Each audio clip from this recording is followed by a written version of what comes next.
Hey everybody. How we doing today? Welcome to Two Geek Girls on Thursday. How you doing today, Kelly? Welcome.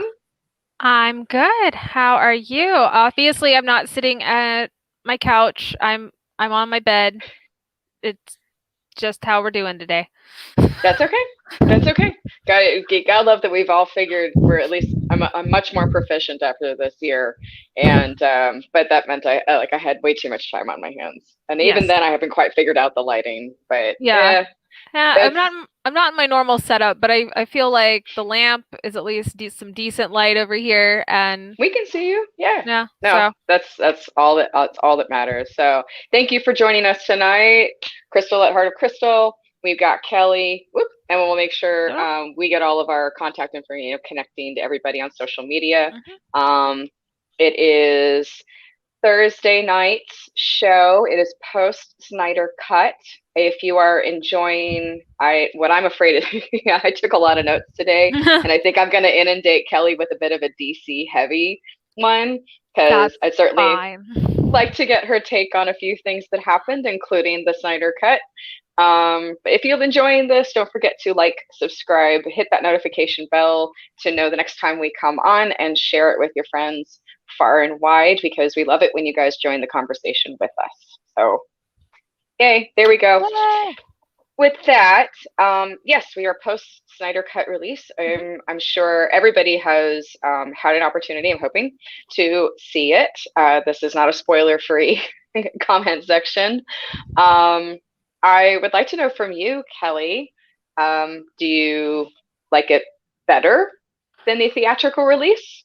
I have not Or actually watched it yet because that is 4 hours that I have it not is four had. hours long, It's like unless I'm putting it on for work right now and just right? listening, and I feel like that doesn't do it justice. I like what I have heard, which is, they kind of go back to focusing on Cyborg like we originally had learned. Everything that I'm hearing about that story and bringing that more in depth makes a lot of things make more sense, and it seems to be right. Everybody's really enjoying Ray Fisher.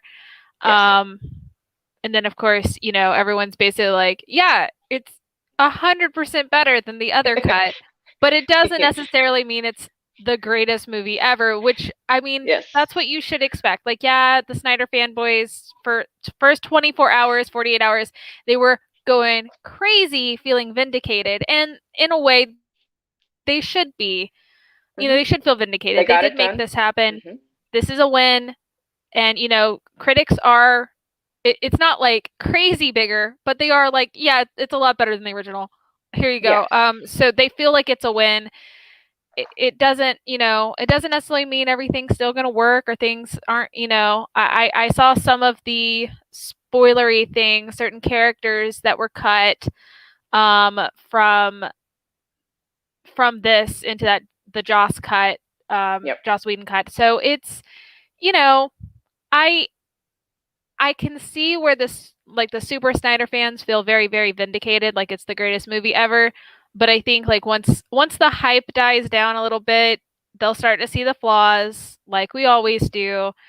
Yep. I'm just glad that like it doesn't seem like anything crazy is going on, and obviously it there's some melancholy to, well, we're not going to get this spinoff or that spinoff that we wish we could have gotten because it's clearly set up that way. That's kind of what I've Yes. heard, and I probably would Yes. agree with those things if I once I have the chance to sit down and watch it. If so.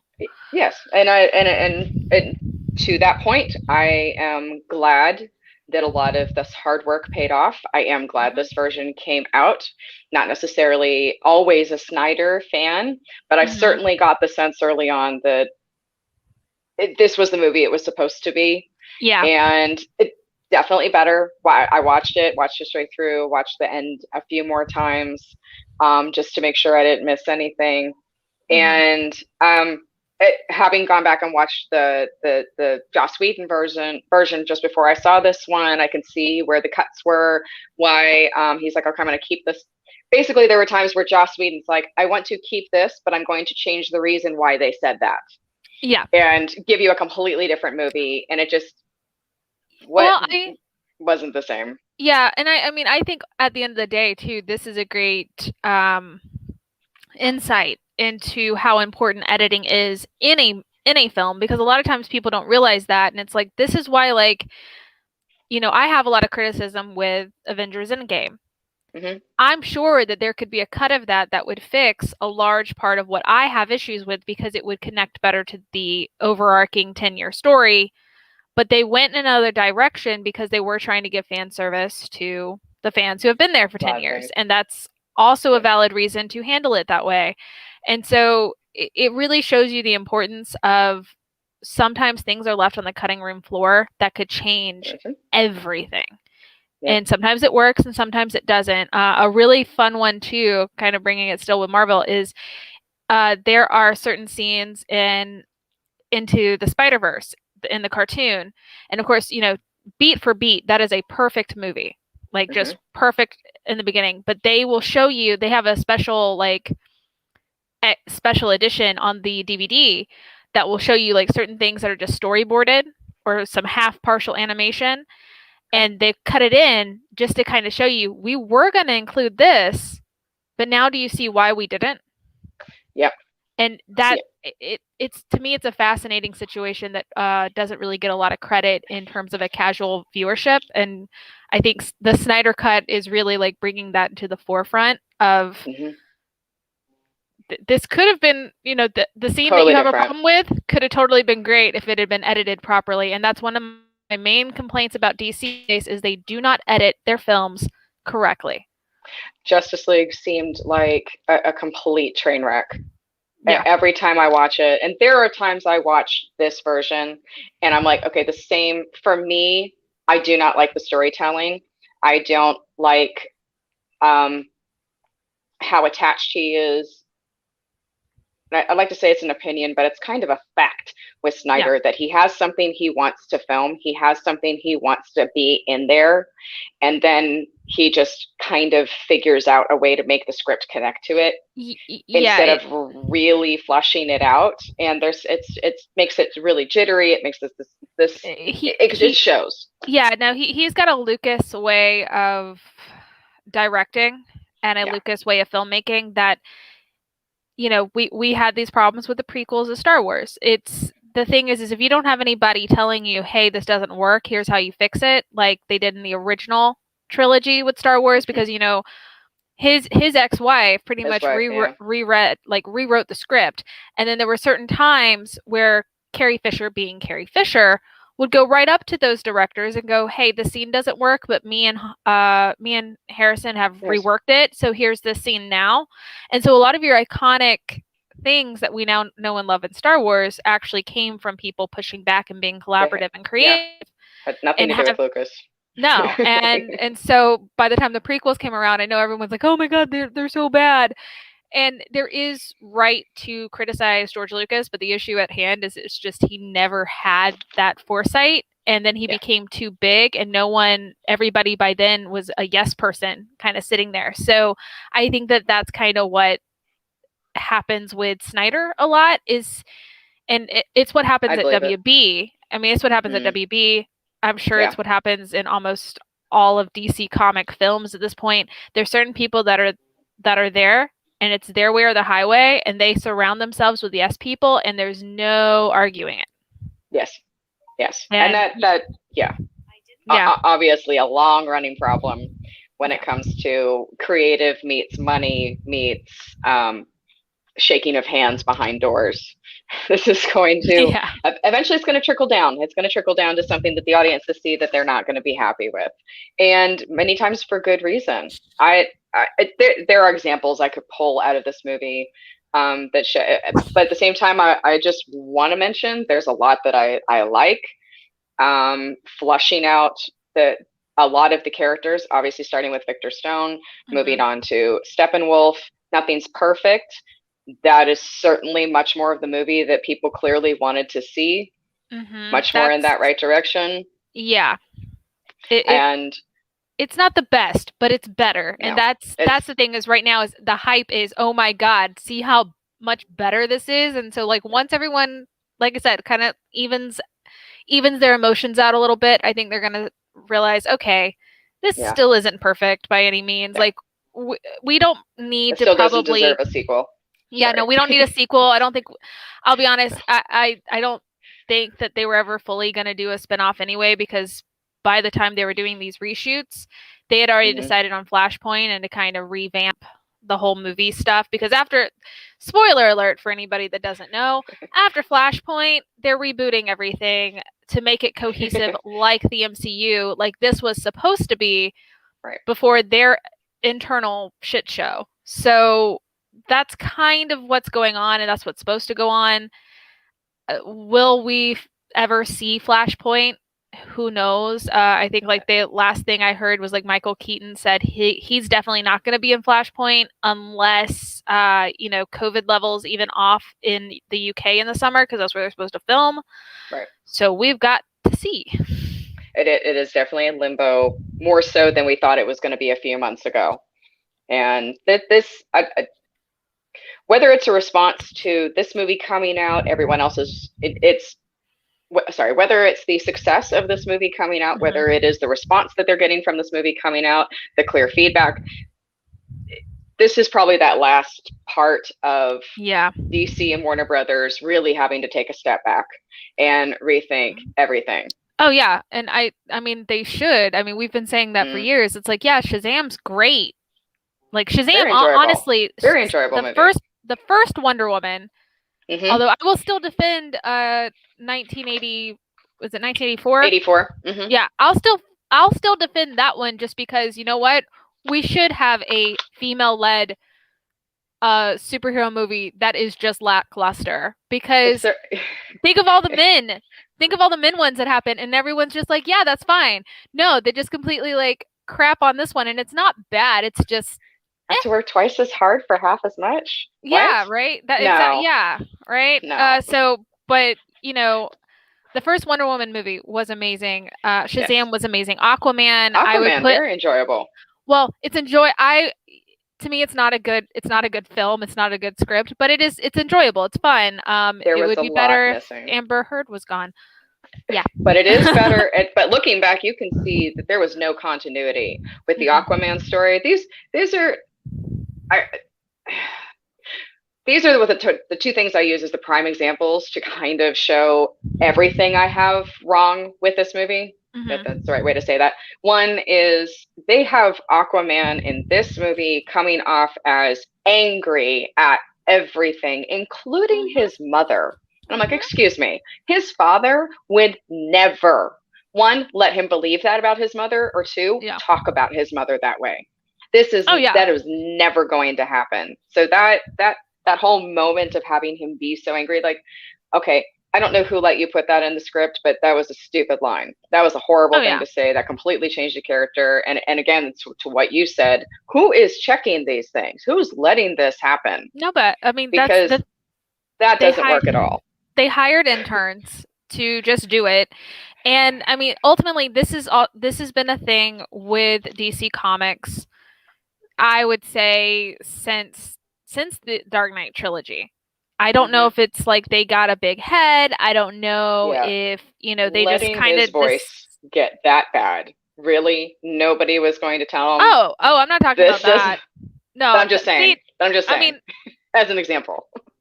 I'm pro that voice, because I think that it would be scary in the middle of the night. But at the end, but it was very different, I feel like, by the third movie than it was from the first one. Well, because it went too far. Well, because people see, that's not the thing that bothers me about the Dark Knight trilogy. What bothers me is that Bruce Wayne would have sacrificed himself and actually died. And if he hadn't have died, he would have continued to be Batman. Because it's Bruce Wayne. He wouldn't have just stopped and been like, I'm going to go with my girlfriend now. It's like that shot for that moment, but it doesn't really make any sense. No. Anyway. But there's the whole thing, though, is it just feels like, especially since WB got all of DC Comics and now kind of have all the rights to do whatever they want in the comics and in the movies, they don't know what they're doing. Yeah. They don't have anybody that actually has the knowledge and the heart in it, which is so insane, because the people that were running the app and like the people that wrote their TV shows Mm-hmm. are doing phenomenal. Like, I know everyone keeps saying Arrow success stories. Yeah, and it's like, think about Smallville, think about Arrowverse, think about the new Harley Quinn and Titans and Doom Patrol. These are all amazing things where the people writing them understand the characters. Mm-hmm. And yet this somehow cannot be translated into a blockbuster movie unless it's randomly Shazam that they didn't think was going to do well in the first place. People get hired for the wrong reasons to do these films. And again, it goes back to you hired the person because of A, B, or C, but A, B, and C isn't what's going to make this movie. Yeah. And I also realized too, I keep forgetting, because I do like Birds of Prey, but for some reason in my head, Birds of Prey is just completely outside of all of this. It's just like it's its own movie. It's the Margot Robbie movie. It's its own. It's its own movie. It's not even in WB. It's not even DC. It's just there. It exists. It's kind of like Gail Simone in real life. It's just there. Okay, it is a part. Cannot be touched. It's great because that one is great. They also didn't think that was going to do well, and the only reason technically it didn't do well was because of COVID. Well, and it's the opposite of a lot of these other big blockbuster movies where people can pull them apart. The more after it comes out, people rip it apart more and more. The more time goes by, the more we realize it's not so bright and shiny. Whereas Birds and Prey is getting more respect the longer it is out because it's better. Good. Yeah, because it was like, what do you want on Valentine's Day? Some sappy romance novel, or yeah, blow shit up. Yeah. Hello, Deadpool. For the same reason we went to go see Deadpool, which is a better movie, but still happy I got to see both of them. Yeah, well, and my thing, I'll put it this way: I think everybody constantly compares those two movies, and I think that they always will, and they always will compare those characters because somehow, some way, Harley has always been Harley. And then Deadpool somehow merged into Harley from his original creation. And that's something people don't quite realize either. Certainly being turned to the same demographic, being pointed at the same demographic. Yeah. And so it's kind of like, really, it was people saw the success of Harley and was like, wait, hold on. How did we do that? We have Deadpool. The writers went with Deadpool, which it creates his own voice too. But, they're going to constantly compare the movies and constantly be like, well, Harley's just a ripoff of Deadpool. And I'm like, y'all know nothing. No. And they don't even feel, they're not even the same. At the end of the day, they're not even the same movies. The issue is her evolution is completely different. And even in the movies, it's, you have two unreliable narratives, as the heroes. That's the only thing that's really comparable here.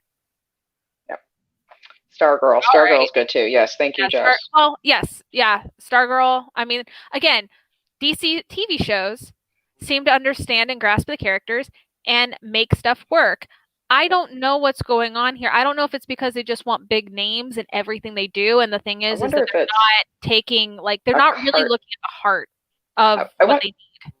I wonder if it's a cart before the horse thing, because I wouldn't be surprised if for a lot of the TV shows, it's somebody coming to them in some way and saying, you should do a show about this and here's why. And some of these projects start out like that, as opposed to the movies, which it's the head, which is coming up with, okay, we need to do this. Now quick, assemble a team. Yeah. Well, and see, there's also too, though, even in terms of casting, generally for TV shows, everyone's auditioning. For those movies, they don't really audition. They get asked. I think the only person that technically auditioned was Henry Cavill. Yes. Everybody else kind of got tapped and asked because they were in some big blockbuster the summer before. I wonder how Ray Fisher got pulled, because this was a big one for him. Ezra Miller was already in that. Yeah. Well, see, but Ezra was tapped because he was already kind of the WB starlet of the indie films, and so they wanted someone from the indie movies into this blockbuster. I do wonder how. I assume Ray auditioned, because some of them do audition. I mean, I'm sure Ben Affleck would say he auditioned. I just think he probably didn't quite realize how far along in the running he was, because who else auditioned? Yeah, because we will probably not No, for several reasons. Yeah, Everybody who was in the final running for that, but yeah, yeah. And yeah, I know Gal Gadot did technically audition. Like there were a couple people that were in the running at the time, but she was also the big Hollywood starlet who had just played a vixen in the last Fast and Furious Fast and the movie. Furious. Yeah. Hmm. So she was already going to be tapped because Fast and the Furious, even She though was those they movies yeah are terrible, but they're mindless yeah. action, and that's also another thing is that WB wanted to tap in on that mindless action blockbuster. They didn't really care about the script whatsoever. I also will always have a problem with the fact that they cast Jesse Eisenberg as Lex Luthor, and you can't tell me that there was even an audition process. No, they sent it to him, and his agent was like, "You should do this. You want to be in on this." That was the worst casting in the world. We all know this. Even this movie, from what I understand, still can't It's fix it. not, no. I mean, and Jared Leto, I know really, really wants to be the Joker very, very badly, and I know he wanted to do it well. Mm. He, He worked. He worked. We disagree with his choices, but he did work no, at it. yeah, he's giving it his all. He Yeah. he is going 100% at it, and I kind of always wanted to see like what was left on the cutting room floor for Suicide Squad because I did feel I was like, okay, some things here really work for him being Joker. Maybe it's Sure. also because Jared Leto is not a good person, but some of these things work here. Mhm. But from what I understand, he kind of comes off a little silly here in the movie as well, and it's almost overacting Oh, in a way. it's method without the foundation Well, of it, I don't which think he has I a don't. foundation. He pretends to be Jesus and runs his own cult. So he could have tapped into He's that. He could have tapped into that for Joker. that would have been an interesting direction. Happy to see that one get fleshed out. That one. Well, speaking of casting, we had our casting news Okay. of Dr. Fate, Yeah, Pierce Brosnan. Brosnan. Never allowed to wear a tuxedo in a film ever again. Pierce Brosnan playing Dr. Fate. And the Dr. Fate creation that was done for Young Justice, Mhm. I feel was wonderful. We got him in Justice League. He was a key plot position in the animated show. So he's and then we've seen him briefly on screen, on the small screen. I'm curious how big of a role this is going to take in with the DC going forward. We'll see. I don't necessarily know. See, again, there's a whole situation with the fact that they want to do Flashpoint and kind of reboot everything, and it's Mm-hmm. more than likely going to reboot everything. I think at this point it is clean house time as much as, they do feel like, yeah, Shazam does need a sequel. I don't even think, I'll be honest, I don't think Aquaman 2 is ever coming out because of that, because they don't want to necessarily fire Amber Heard. So just don't do it. They keep coming out with all of these other actors support. They keep coming out with Jason Momoa wants to work with. They keep coming out with, and I'm like, I'm really curious what's going on behind the scenes. Came out with Gal Gadot. Gal Gadot wants to keep working with her. She's made a public statement, and I'm like, this is really interesting. Right? Yeah, Now, yeah. They keep no, coming out. The public no. statements keep coming out. Well, because they're trying to save face. More than likely, there's something in her contract, something her agent did that was really, really good that they can't just take her out without paying her a They're all connected. buttload People of forget money. these companies are all connected. Yeah. We need Management 360, one of the biggest agencies in all of Hollywood, whether you're in Los Angeles, New York, or Atlanta, or Yeah. anywhere, is also a production company, and that production company was a big part of Game of Thrones. Yeah. But they're also a talent agency. So all this stuff goes like Yeah. this. It's I mean, even back in the old school days with old Hollywood, same publication. So basically, is certain actors could not, like, if they were at WB, they could only be at WB. If they were at Universal, they could only be at Universal. And that's why you Even saw if, them yeah. constantly in between all of these movies. I mean, the guy that played because people don't realize, like, the actor that played Phantom of the Opera also was the Wolfman.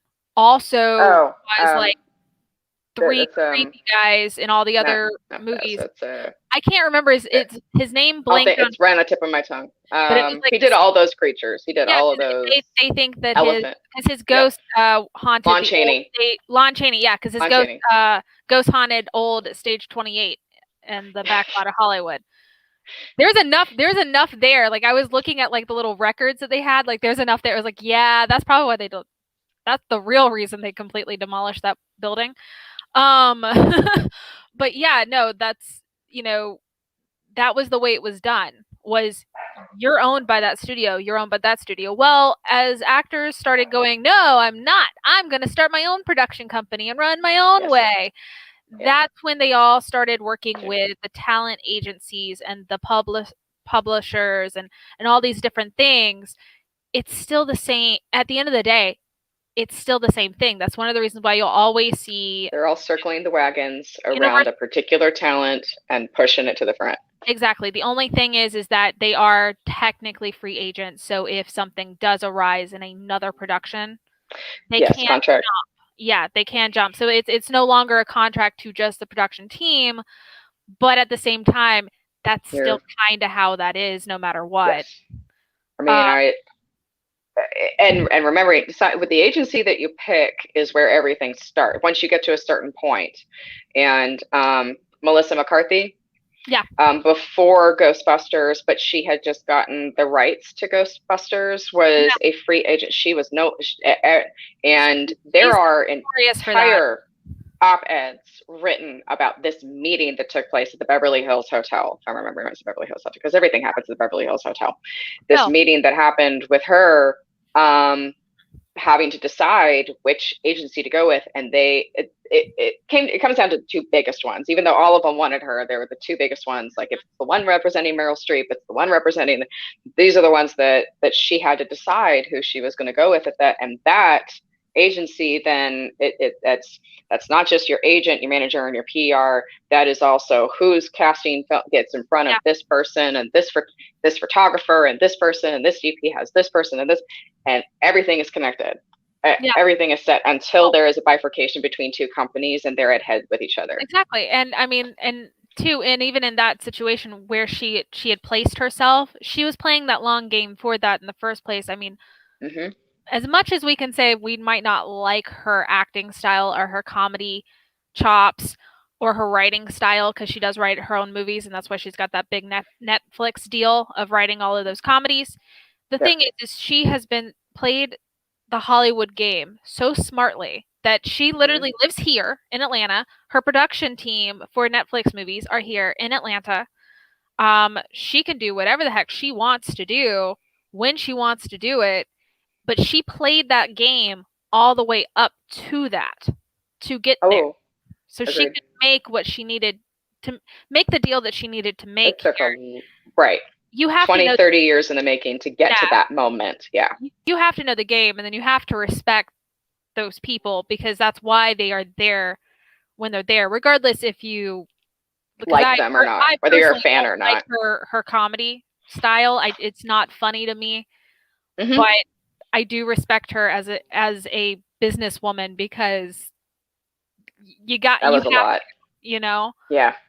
Because Hollywood spit her up and shoot her out. That it takes some smarts, and it takes a lot of guts to do what she did, and you've got to know how to play the game, which also then could potentially go, well, then what does she know? What blackmail does she have on people? She had, at that point, I mean, who knows? Again, we only get the tip of the iceberg. What was I saying before? If you see one cockroach, there's thousands behind the walls. We get to see just that little bit of what is actually going on behind the scenes. I hate to compare Hollywood to cockroaches, but I'm probably not that far off. But there you go. I mean, spade is spade. So when we hear, casting like this is interesting. We just had Billy Crudup leave DC movies. His character got replaced. Apparently they do have plans to bring the the Daddy Allen back, which Flash's dad back. So that's interesting. While you're bringing in Pierce Brosnan, Dr. Fate was always a good character to kind of be that narrative character. Well, of at some point explaining what's happening. In fairness, we know that The Rock is playing Black Adam, and he's going to be the big bad for Shazam 2. So we know that that's happening. So I assume Dr. Fate is going to be maybe a supporting character involved with it, maybe teaching, teaching Billy and his team kind of what it means to be in their place, because they really don't know what they're doing. They didn't really listen to the old man. They're also a bunch of kids, so it's a kid. We forget he's just a kid. I love these moments, and they're like, maybe you should leave the room, Billy. And they're like, hey, I'm an adult. Yeah. Like Wonder Woman leans over and she says, maybe you should leave the room, Billy. No, I don't want to leave the room. I don't want to take a nap. It's very cute. I can't wait to see. Obviously, if everything works out, these are moments I would like to see and I think we'd see them in Flashpoint, and then that's it. Like, Flashpoint is going to be the big we'll give you everything because this is the final farewell, and then we're gonna do it better. But they're not gonna do it better if they can't learn. And I'm sorry, but in the last 25 years that I've seen out of WB handling DC comic movies or anything with DC Comics, they don't really know what they've got until it's and so they don't respect things enough. They don't handle things enough. They've got a toxic work environment in everything that they do in their production company, which is kind of horrendous, because at one point they were like the best of the best. But I have to love the irony of the fact that Marvel creators watch the Donner Superman as they're preparing for the next part. However, when current studio heads are watching Marvel movies, which they're not getting anything out of it. They're clearly not paying attention to it.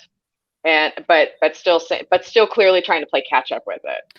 This is like, we needed to do this movie because they did this movie. It's like, but you here's the difference. They're learning from this. They're you have this in your back pocket. But that's the thing, is that too, when you also go look, anybody that's really working on it, behind the scenes, they don't have the chops handling it. And it's because they just constantly are like, well, we're just going to do whatever's the cheapest work. We're going to cut corners where we can. In all the wrong places. And they don't think. That's my thing, is they're thinking about the money, which, I mean, so is Disney. But the thing is Disney knows if they have to take a hit, they'll take a hit. WB acts like if they have to take the L, it's going to be bad. But at the same time, they keep doing bad. So it's like, clearly that's not killing you. So maybe take the risk. Like that. And that was the thing. Shazam was a risk. And it paid off. Is it more of a sleeper hit? Yeah, because they didn't market it well. And they should have done better marketing for it. Yeah, they threw it away. But that would have been so great, versus they did all this marketing for Wonder Woman 84, and it really wasn't worth the majority of their marketing, except the little, teaser at the end.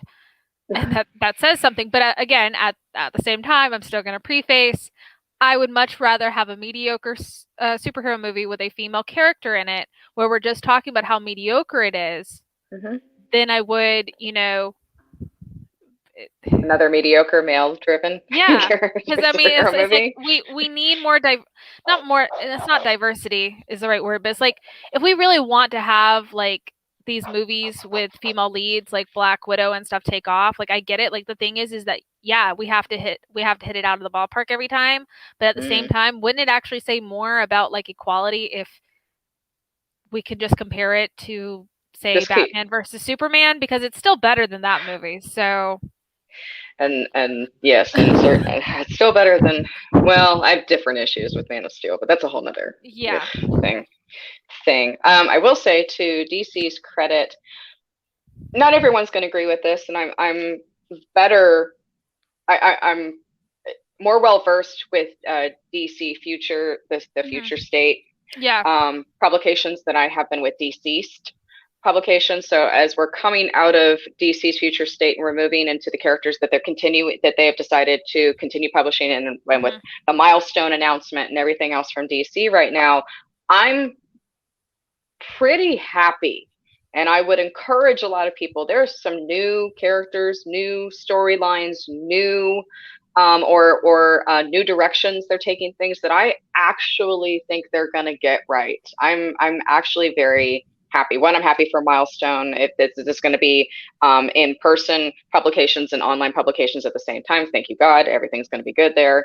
And then with DC's future state, they're introducing new characters. They're going forward with the characters that the fans enjoyed. This is such a fan-driven decision that I think that they got a lot of this right. I'm hoping that as it goes forward with these characters that are coming out of future state, I think it's going to do really well. And it's fresh blood. There's some brand new stuff that's coming out there. I would encourage people to see the new publications that are coming out of this. Yeah. And my 2 cents.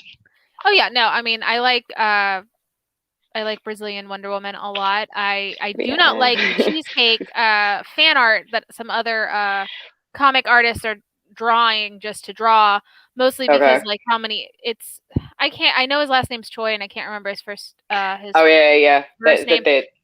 But you know, he constantly, whenever he does his little cheesecake art now, he's constantly drawing Spider-Man talking about Aunt May's wheat cakes or those some wheat cakes, and I just it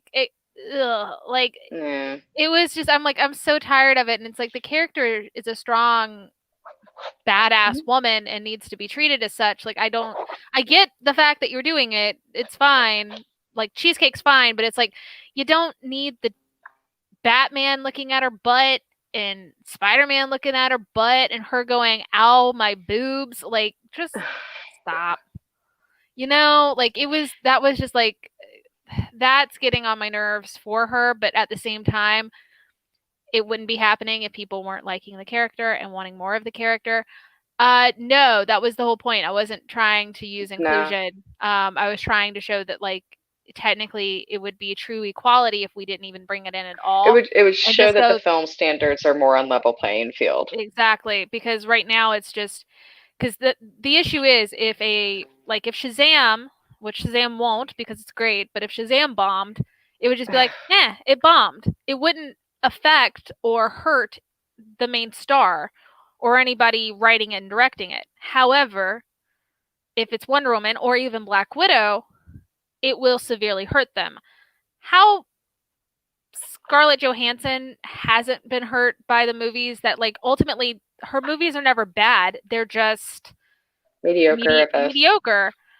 Yeah. You know, and everybody constantly says, well, this is why we can't have female-led action movies. That's not true. There is a dialogue we would like to avoid and kind of get people to see things equally. The more these movies come out, the more evident that will become. Yeah. I think it's still a movie I think both Kelly and I would recommend you give a shot. Oh yeah. And I mean, if you I there's don't good have stuff anything, in there. Yeah, exactly. I'm not severely negative about it. It's just it's not perfect by any means. It's not something that, like, really wowed me. It was just like, it's okay. A Wonder Woman movie that was really marketed really hard, really heavily anticipated sequel. Really edited. Didn't quite live up to it. Well, it's also edited very, very poorly. Like we started off in the beginning discussing editing. Yeah. It's edited really, really bad. So that's also a thing because there are certain times where it does not, it's almost like you're missing a scene. You know you're missing a scene. Something got cut. Something went, yeah. Yeah. And sometimes maybe that wasn't the take that should have been used too. Like maybe that was a character decision that made that maybe should not have been the take that we used. But that having been said, yes, there are really good things that happened in this movie and really good performances, I felt like. But it was what it was. Yeah, my opinion. Our opinion. I'll put it this way: that I mean, none of the actors have done a bad job of what they had, other than Jesse Eisenberg. But that's a whole other situation. Oh, yeah. That I feel like that's just a miscast. Like, there's just no way he should have even been in that role. Like, it just was never going to work. Yeah. So that's on that, you know, regardless, everybody gives it their all. They do their best. I don't hate anybody. Like, I actually really love Ben Affleck as Bruce Wayne because he's never an problem with that. asshole. And Bruce should be an asshole. You should not like Bruce Wayne. It's still a guy who's a little tweaked and thinks that it's perfectly okay for him to make a lot of decisions because he feels like it. And it's like, he's got to control everything. That's, yes. You know, so there is that. That's my thing, is that, you know, I like the characterizations that the actors give what they have. The issue at hand is there's some editing choices that are just poor. For me, poor. There's a lot of dialogue I just can't get behind. That's for me. Yeah. There's just a lot, like, I don't know why you would say that. Well, that's a script issue, and that's probably somebody saying you can't, you know, don't ad-lib here. You've got to stick to the script, even though the script is horrible. Yeah. Shit. Yeah. Okay, so here's a question for you. Okay. As the downfall continues, is Joss Whedon ever going to make a big movie again? I hope not, but at the same time, we know this industry. Give him I would say give him another decade, and somebody will want to give him some redemption. Yeah, I mean, is it going to be the Mel Gibson story, or is this the end of Joss Whedon? And we'll have, yeah, lot. You know, it might be Mel Gibson where he just pretends that he apologized and moves on. Yeah. I really wish that wasn't the case, but at the same time, until charges are actually filed against him, and the thing is the thing that could be charged against him right now is, like, okay, racism sadly isn't punishable by law. So there's there's not a lot that we can do here other than you can call him out and say, yeah, you're horrible, but as much as we are a quote unquote cancel culture, which we're not, but you know, we can say that all we want. The thing is that the public, what is that line Tommy Lee Jones says from Men in Black? One person can be very smart, a group of people are very dumb. We tend to forget and we tend to move on, and people as a collective will forget. It's kind of the whole thing with, like, the Shane Dawson. Give Shane Dawson another year and he's going to be on YouTube and people are going to forget why they kicked, you know, why they were so angry in the first place. Even though nothing's changed and nothing will change. The past is the past and it's what's going to happen. And I don't think Joss Whedon's one of those people that are ever going to learn his mistakes, truly. As long as he feels that, and again, as long as there is an opportunity for success to continue for him in any sense, then he will not have learned anything. It's not like Weinstein. Yeah. It's very different, but there's a lot that we will probably never learn about that happened on Buffy. There's a lot that but what excellent redemption for Ray Fisher, who came out of this and very tentative, kind of on. Oh, he was not be because he was doing anything. Yeah, on thin ice with all of this, just because he had spoken out, and now he's starring in the Justice League movie. Yeah, and it's pretty much his movie. And it should have been the first time, and that's also also a whole other situation. Like, but the thing is, at least maybe with this coming out the way it is, he won't be blacklisted. Because I know he basically was when he first said something and first, you know, whistle blew the whole production. Yep. So here's hoping, because who knows? Fingers crossed for him. Yeah. Because in spite of it not being my favorite movie and that not being, you know, still having the problem, I want to give full credit to clearly all the hard work that somebody had tried to torpedo for him. Yeah. So there you go. All right. I think that's just about time for us to wrap up. I want to thank everybody for joining us. I want to thank Kelly for joining me. I want to thank Lissa for producing. I want to thank you all for letting me join you. And I'm going to let Kelly go ahead and tell you guys where to continue finding her and her wonderfully and insightful opinions. Thank God. Oh. Go ahead. Sorry. So you can find me. I've got tomorrow we're reviewing ASM. So Amazing Spider-Man.